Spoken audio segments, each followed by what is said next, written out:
Hi, welcome to my channel JaberTime, where I do math videos from algebra to calculus and differential equations. If you liked this video, hit the like button and consider subscribing.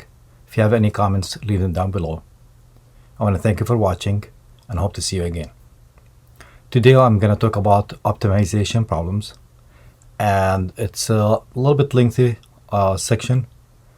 It's kind of hard to cover every single problem that repeats in calculus with optimization problems, but I'm doing my best. In the future, if I need to add more, I'll call it optimization problems part 2. The idea behind these problems are about the same, so I picked enough problems to practice and tell you how you could approach them. Pretty much the same idea, you just need to practice more. We're going to talk about quickly as keywords. First derivative test, we're going to use it. We're going to use a second derivative test. We're going to talk about the largest possible product. We're going to write the objective function as a function of one variable. Maximum area rectangles, minimum sum. A rectangular pen is built with one side against a barn. A rancher plans to make 4 identical adjacent rectangular pens against a barn, rectangles beneath a semicircle.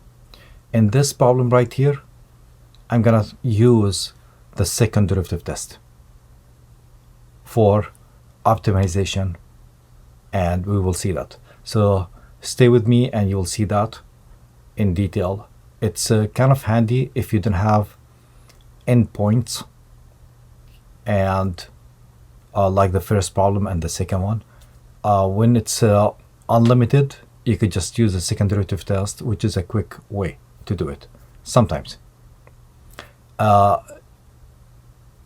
the description below, I have the timestamps, so you could pick any problem when you want, and you could come back and visit. You don't have to watch the whole video. You could just pick the problem that you would like to see from the timestamps. Also on the video, if you move the mouse close to the play bar, you're going to see the chapters one by one with these topics. Okay, let's get into it.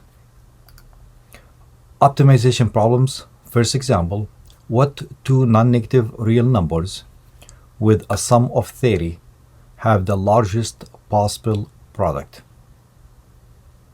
First, we understand the problem, we break it down. Sometimes we do a graph. We use x's and y's, whatever we have. Then we're gonna start solving. So when we start solving, it's just gonna be simple derivatives and regular steps of optimization by setting it equal to 0 and looking for increasing, decreasing, and so on. Let's take a look. First of all, it says non-negative real numbers, so I wrote x greater than or equal to 0, y greater than or equal to 0. With a sum of 30, x plus y equals 30. That's a condition given to me. And we need to find the largest possible product. So instead of calling it f of x, the normal way, or y, I call it p4 product equals x multiplied by y. So p4 product, and we want the largest possible product. This right here is called the objective function. This right here is a useful information. Here's the key. I'm highlighting it and I'm slowing down. You see, sometimes I have to go fast, like when I was reading the keywords, because there's no need to keep talking. I want to show you in detail. And when it's worth it to slow down, it's really worth it to slow down. Like right here, the key is the main thing that every student needs to know. Let me show you what I mean. We have x plus y equals 30, and we have p equals x times y. This is what you need to know, and this is how you need to practice. You need to take this y and solve for it and substitute for this y. Why is that? Because if you do this and you solve for y, from the first one you get 30 minus x, you put it right here, and you end up with 30 minus x multiplied by x, Now I did not call it p, I called it p of x, just like f of x. I think this is great.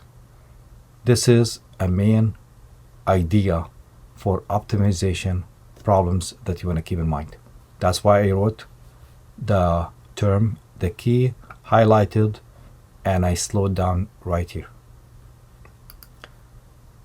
Differently, it's 30x minus x to the second. I think we're ready to solve. So the game, usually in these problems in calculus, we find derivatives. So the derivative will be 30 minus 2x. And now we come to the real work and real steps. We find p of x. We identify the domain. Why is that? Why x is greater than or equal to 0? Well, it says non-negative numbers. Why x has to be less than or equal to 30? Well, if I have two numbers, they add up to 30. If x is all the way up to 30, nothing is left for y. Hopefully makes sense. Kind of extreme to have 0 for y and x equals 30. But with math, we're going to discover those endpoints. We need to take care of them. Now, x has to be greater than or equal to 30, greater than or equal to 0, less than or equal to 30, but not greater than 30. Otherwise, y has to end up negative. We don't like that, and it doesn't agree with the problem. Okay, now we are ready for the main pieces. We find the derivative, we set it equal to 0, x is 15 is our critical point. To find the absolute maximum, we need the largest. Calculus, we speak absolute maximum. Of p of x, we check the endpoints also, because I do have endpoints. X equals 0, x equals 30. And the critical point, x equals 15. I did the math to save you some time. At the endpoints, the values are 0, 0. At 15, it's 225. Because it's x times y, and y is 30 minus x. 30 minus 15, and x is 15. That's going to end up 15 times 15, which is 225. The absolute maximum occurs when x equals y equals 15. Usually these problems, they don't ask you to graph, but as a bonus, why not? It's our first problem. We need to understand what's going on here, why this is happening this way. Here's the graph. We'll take a look at our function. Our function is a parabola, second degree, with a leading coefficient, -1, opens down. Factored form, you could see that it's shifted, has a 0 at 0, has a 0 at 30, that's 30, and that's 0. Symmetrical, 15 will be in the middle. Makes sense to have it as a max because we have an upside down parabola. Makes sense, right? Problems, they come in different ways, but this one talks about just numbers, two product, but this has applications in real life, and the next example will show you why. So the largest possible product graph is right here, and the largest product will be 225. Here's what I mean by applications. Similar to this problem, pretty much the same. Maximum area rectangles. It doesn't say like product, just product.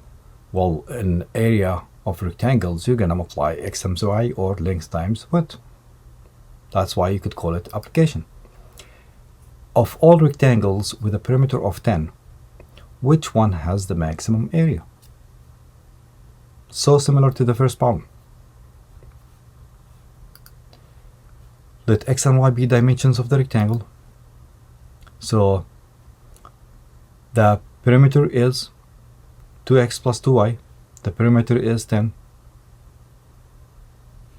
That's part of the given information. We need to use it. So if 2x plus 2y equals 10, we could use instead x plus y equals 5. Either way is fine. And we need to maximum the area, so the area has to be involved, which is x times y, and we need to max it. Here's the key again. This is given, or this, and this is our target. It's not called target, it's called the objective function. That's what we care about, and that's what we're going to use. One more time. Similar idea, as you could see.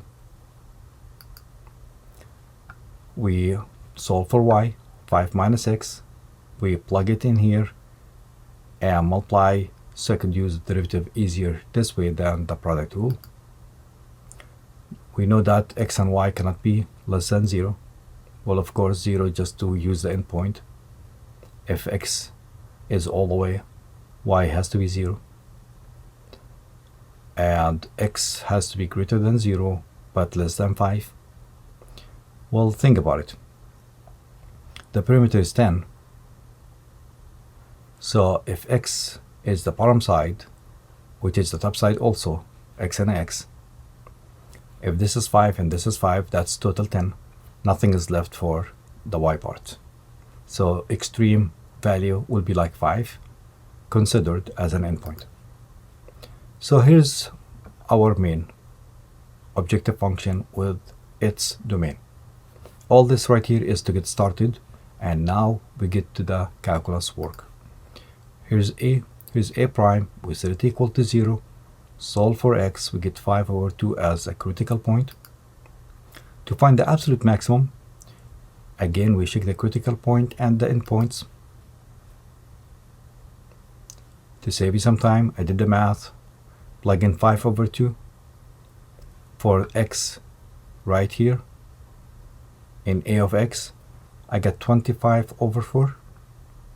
I believe this is max. One more time, this is upside down parabola, so it has a max. We don't have to graph it every single time. The absolute maximum of a of x occurs when x equals y equals 5 over 2. So width equals length, which means it's not just a rectangle, it's more than that. With more info, it's a square. So the maximum area for given perimeter of rectangles will end up a square. If you go extreme, too skinny rectangle, you're gonna have less and less and less area controlled. Keep that in mind as a hint. Take another example about minimum sum. This one is maximum, and the previous example was also maximum product. Now let's talk about minimum. Minimum sum. Find positive numbers x and y, satisfying the equation x, y equals 12, the product of x and y equals 12, such that the sum 2x plus y is the smallest. All right, let's start working. We have the sum, the smallest, so that's my objective function. S equals 2x plus y. We want to minimize it. Given x, y equals 12. You know what we're going to do? Same key, same idea. We're going to solve for this y and put it right here and leave s as a function of one variable. Same idea. Okay. We do the math. From here, y equals 12 over x. We put it right there, and now we have s as a function of x. We find derivative. We set it equal to 0.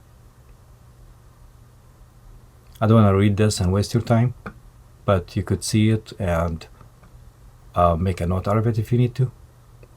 You end up with x equals square root of x. Here we don't write plus minus because we're not dealing with negative numbers. We're dealing with application that has positive numbers.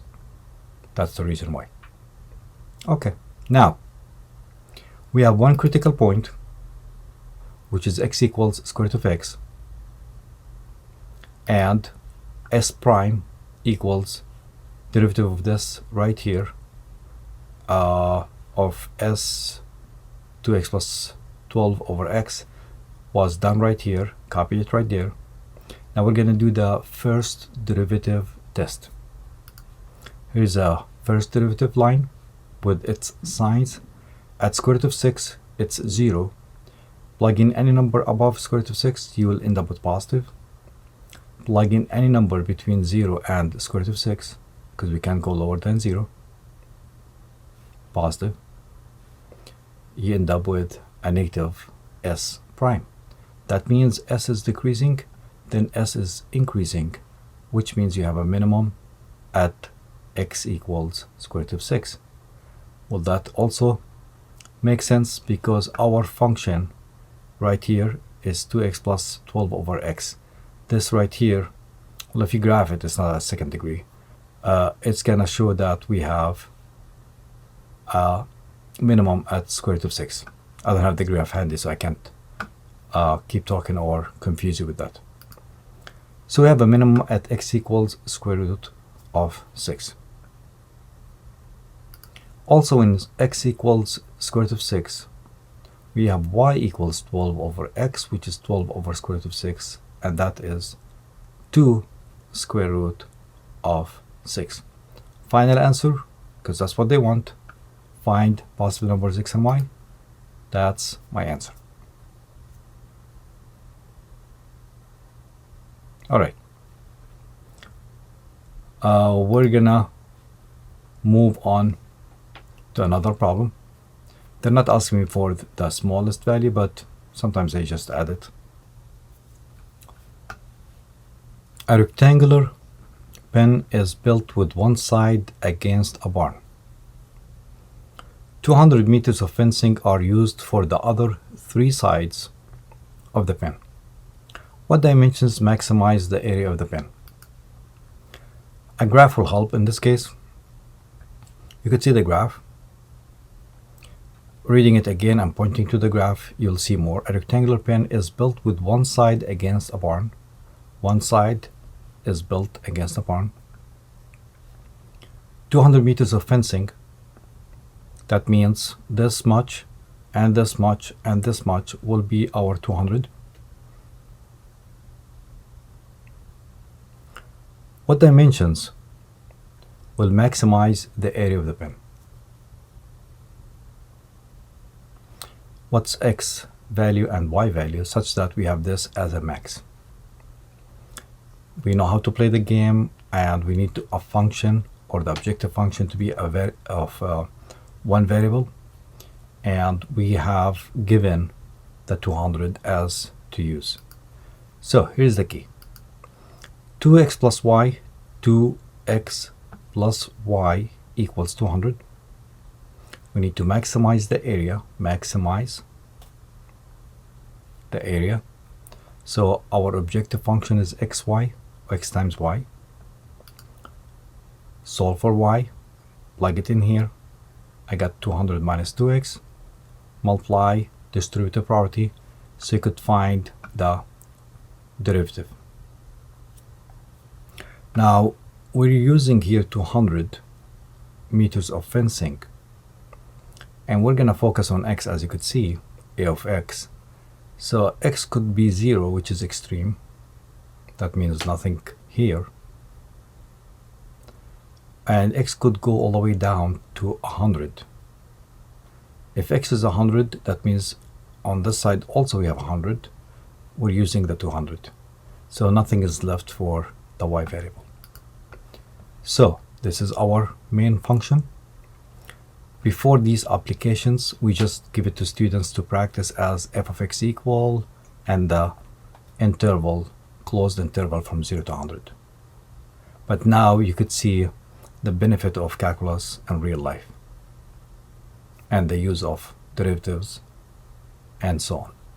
So let's find the derivative. Set it equal to 0.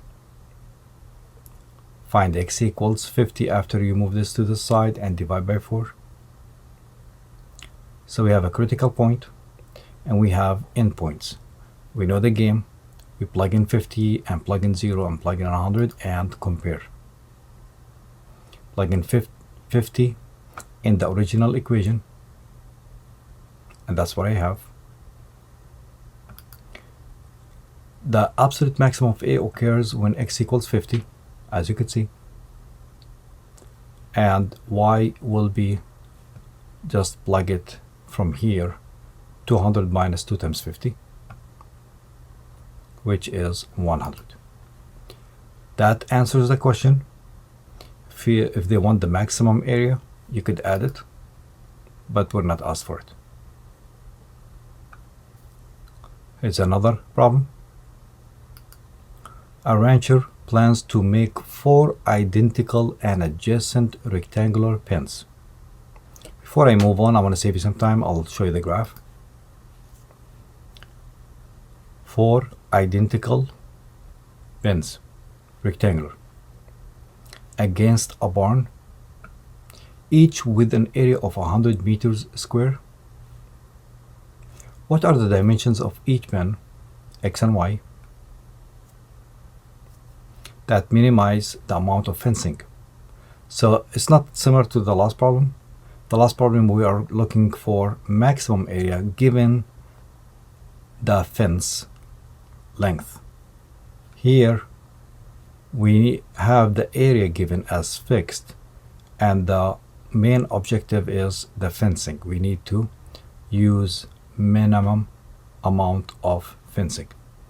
All right, we have some idea about what we're doing. So here's a given information. This right here is given, so we're gonna write x, y equals 100. X times y equals 100. The fencing that we need to minimize, the objective function will be q as quantity, let's say. See, I'm ahead of the game doing this without saying the key and so on. It's gonna be amount of fencing 5x. Look at them. 1, 2, 3, 4, 5. And the y's will be 1, 2, 3, 4. 5 x's and 4 y's. We solve for y as a function of x. We put it right here, and that becomes 4 times 100 over x, which is 400 over x, as you could see.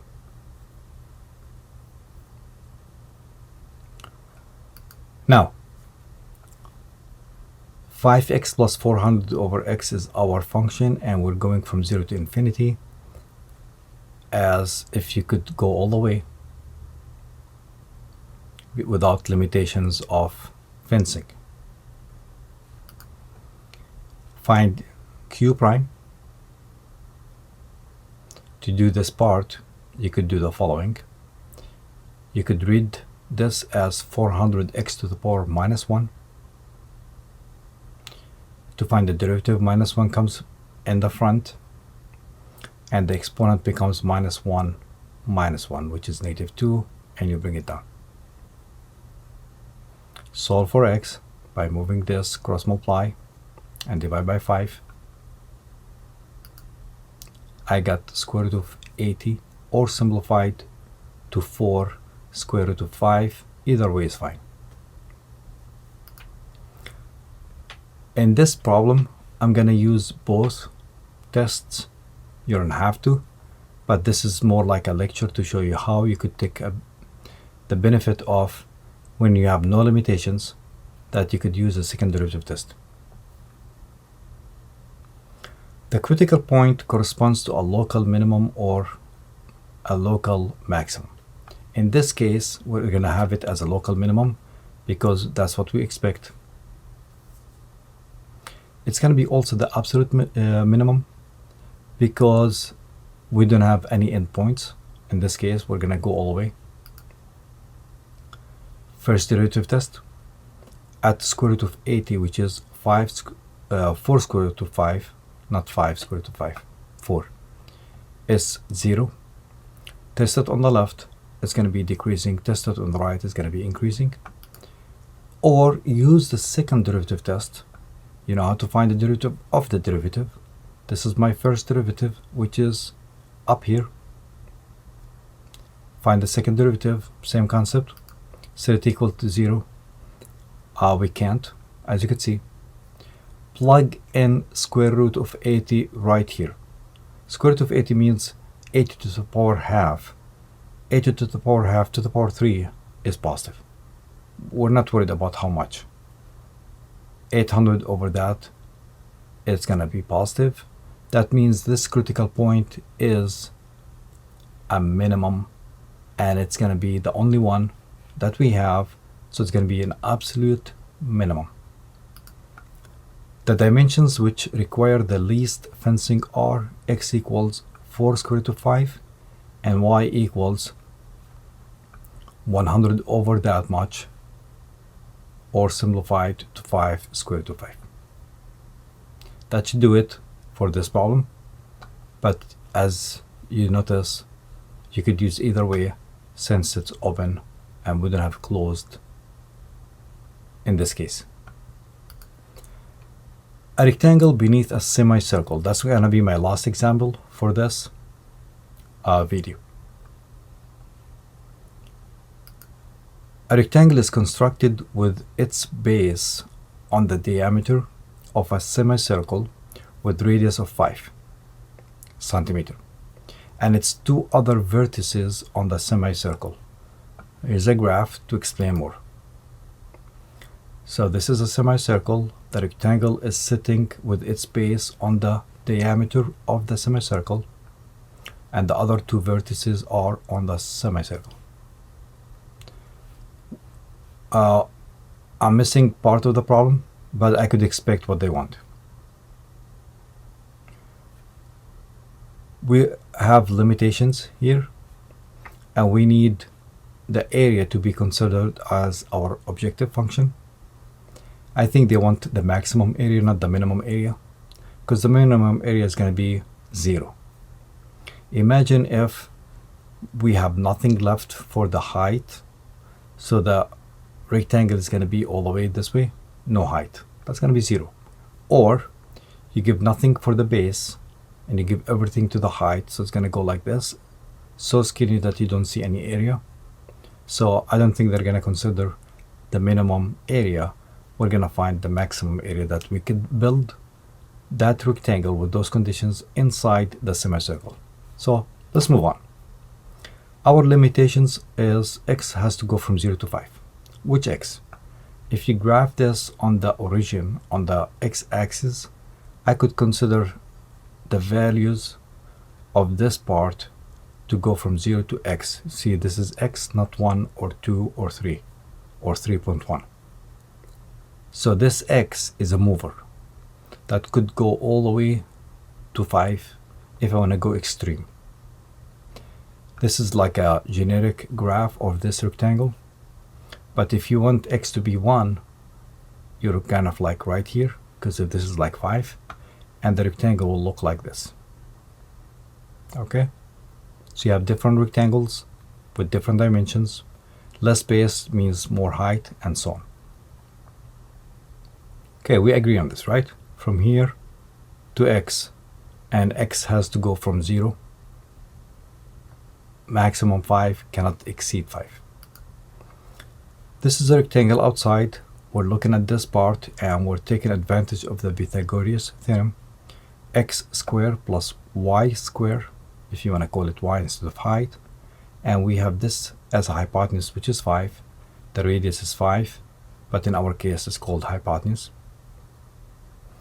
Now, because we know what we're doing, as you could see from the first problem, I'm already solving for y. Y is, from here, the square root of 25 minus x squared. We need to maximize the area.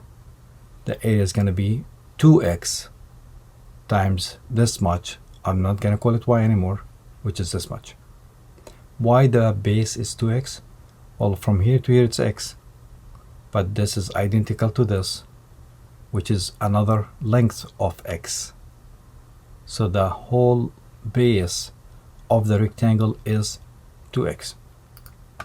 Alright, base times height